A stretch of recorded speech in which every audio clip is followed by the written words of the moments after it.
বলেশ্বর নদীর পারে যে রিভার ভিউ একটি পার্ক নামে একটি অস্থাপনার মধ্য দিয়ে স্থাপনা তৈরি করে যে পার্কটি তৈরি করেছে আসলে একটি সৌন্দর্য এবং মানুষের মুখ এবং পরিবেশের মতো একটি আসলে এই পরিবেশটি নদীর পারে যেমন প্রকৃতির বাতাস তেমন হচ্ছে দেখতে সুন্দর। এই সৌন্দর্য দেখতেই আসলে বিকালে 3টা-4টার পরে দেখা যায় মানুষ বিভিন্ন এলাকার থেকে এখানে আসে এবং এখানে আরও মানুষ দেখতে আসবে বলে আমি আশাবাদী।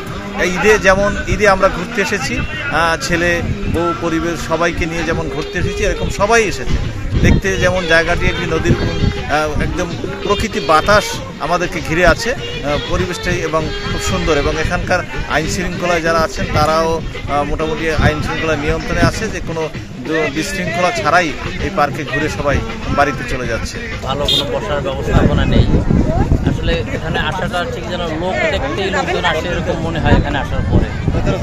আরও কিছু ব্যবস্থাপনা সরকারি তরফ থেকে থাকা উচিত যাতে মানুষ এখানে তৃপ্তি পায় এবং কিছু সময় কাটাতে পারে, সেই ব্যবস্থাপনাগুলি আসলে এখানে নেই। এই পার্কটি যদি একটু উন্নয়ন এবং একটু ইসের জন্য কোনো সরকারি সহযোগিতায় যদি একটি আরও ভালো করা হতো তাহলে দেখা যেত যে বিভিন্ন মানুষ বিভিন্ন অঞ্চল থেকে বিভিন্ন ইসের থেকে এই বলেশ্বরের পারে এই পার্কটি দেখতে আসতো। আমরা আশা করি যে এই দৃষ্টি করে যদি সরকার একটু দৃষ্টি দেয় তাহলে এই পার্কটি আরও উন্নত হবে।